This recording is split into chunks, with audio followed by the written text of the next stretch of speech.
אני אדם ארבל, יושב ראש השחר באוניברסיטת בר אילן. אני מתחיל את השנה השלישית שלי בקמפוס. כבר שנתיים שאני חי בין הסטודנטים, קונה את אותו קפה יקר, ניגש לקנות חפופות, עובד קשה כדי לממן את הלימודים, ועורך לאט לאט אגודת הסטודנטים מתנתקת מהשטח. אגודת הסטודנטים נועדה קודם כל לשרת אותנו, הסטודנטים, למעונות ברמה גבוהה, למחירי מזון שפויים, לייצג אותנו מול הגופים השונים בקמפוס ולהיות אוזן קשבת לכל בעיה. יחד עם חבריי לתא שחר החלטנו להתמודד על ראשות אגודת הסטודנטים. אנחנו רוצים ליצור אגודה משפחתית ומחבקת שדואגת לכל סטודנטית וסטודנט. בבחירות שיערכו בעוד כחודשיים נוכל להחליף את הנהגת הסטודנטים בקמפוס. כדי להקים אגודה שלא תהיה מחויבת לאף אחד מלבד הסטודנטים, אנחנו זקוקים לתמיכה שלכם. אם גם אתם רוצים לראות את בר אילן קמה לשחר חדש, אז תנו כתף.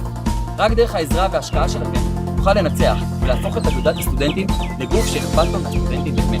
אז תזכרו, בעוד כחודשיים נרים את בר אילן לשחר חדש.